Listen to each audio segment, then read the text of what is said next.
evening and welcome to Bharat News on Bharat TV. My name is Shajiv Jagannathan and here are tonight's top headlines. FBI Director Christopher Wray resigns as President-elect Donald Trump signals a shakeup in federal leadership. Trump celebrates his second Time Person of the Year title with a New York Stock Exchange opening, marking a historic political comeback. Outgoing President Biden grants sweeping clemency in his final days, and President Trump appoints Kari Lake to lead Voice of America.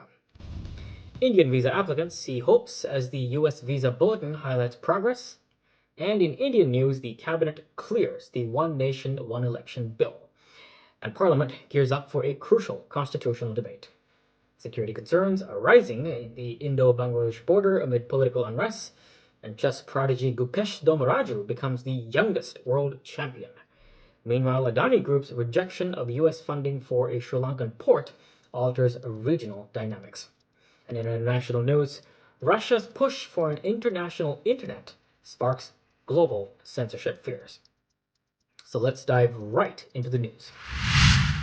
FBI Director Christopher Wray has announced his resignation at the conclusion of the Biden administration, citing mounting pressure from President-elect Donald Trump.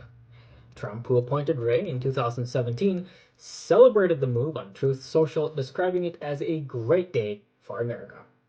The two leaders fell out as the FBI investigated Trump on multiple fronts, including federal cases stemming from the Mar-a-Lago raid.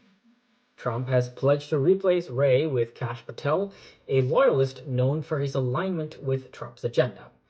Patel's confirmation by the Senate remains pending, but his selection has sparked heated debates over the future independence of the FBI under Trump's leadership. President-elect Donald Trump opened the New York Stock Exchange on Thursday, celebrating his second recognition as Time Magazine's Person of the Year. The honor underscores Trump's remarkable political resurgence, transitioning from electoral defeat to a decisive victory.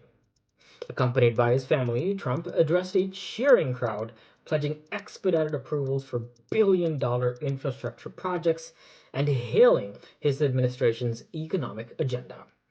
Time editor Sam Jacobs praised Trump for reshaping American politics and governance. The event, marked by chants of USA, symbolized Trump's renewed influence as he prepares to assume office in January. President Joe Biden announced the commutation of 1,500 sentences and the pardoning of 39 individuals convicted of non-violent crimes in a sweeping clemency initiative. The move prioritizes individuals demonstrating rehabilitation and reintegration into society.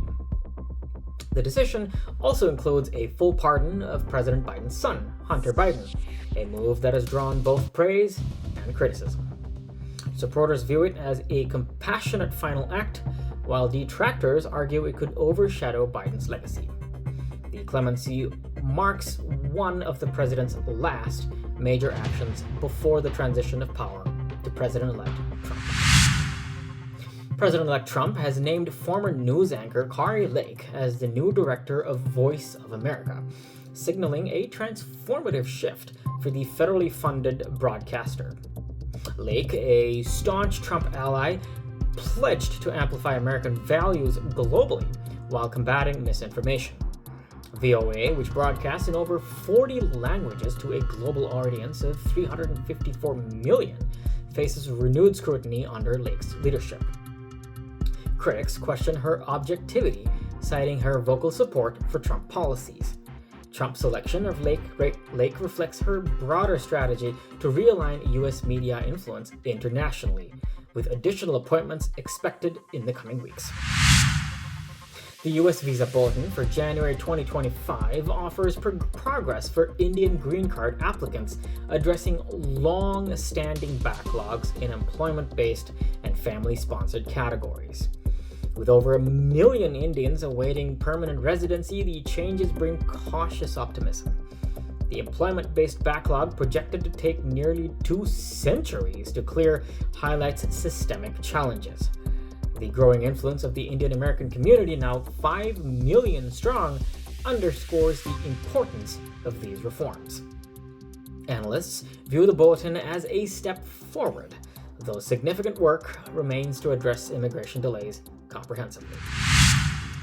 The Indian cabinet has approved the One Nation, One Election bill, seeking to synchronize state and national elections. Advocates highlight its potential to streamline governance and reduce election-related costs, while critics caution against risks to federalism.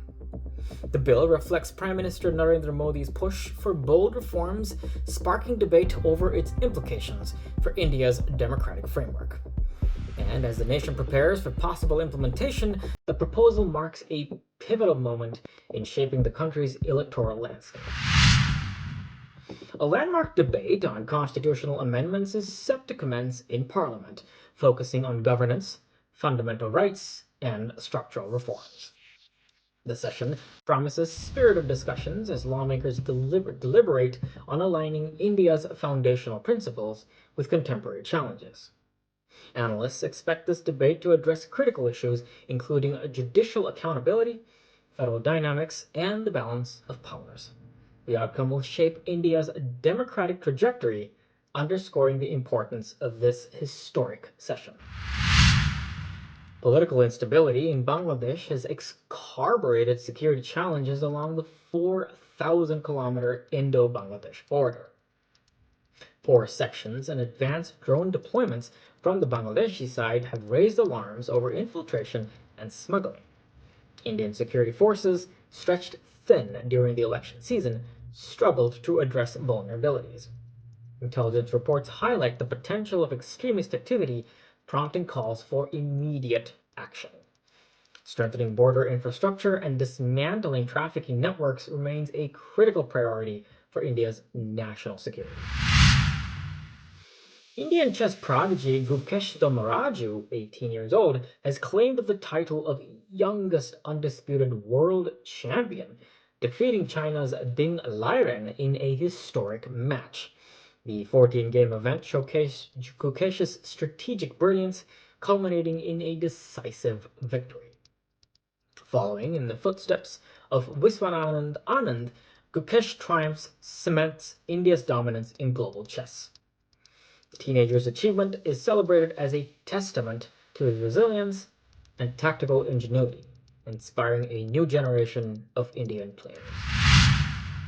The Adani Group's rejection of U.S. funding for a Sri Lankan deep-water port project reshapes geopolitical dynamics in the Indian Ocean.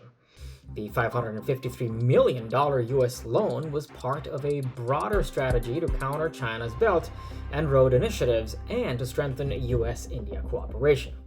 Adani Group has opted to self-finance the Colombo port expansion, signaling a bold, assertive form of independence. Analysts view this decision as a potential setback to U.S. regional influence, but a strategic win for India in asserting its dominance in South Asia. The port, a key node in international shipping routes, remains a focal point in regional geopolitics amidst rising competition between India and China. Russia's move forward and independent internet takes a major step forward as President Vladimir Putin signs a law enabling the creation of a national network capable of operating in isolation from the global web. The Kremlin claims the initiative enhances national security by protecting against foreign cyber threats, but critics fear it would enable censorship akin to China's Great Firewall. Under the new legislation, Russia's telecom agency will monitor and manage internet traffic during crises, with the power to sever external connections. While the network remains largely theoretical, it raises concerns about digital fragmentation and the suppression of online freedoms. Activists warn the development could signal the beginning of a new era of authoritarian control in cyberspace. And that's all for tonight's news bulletin. Thank you for tuning into Bharat News on Bharat TV. Stay safe and see you next time.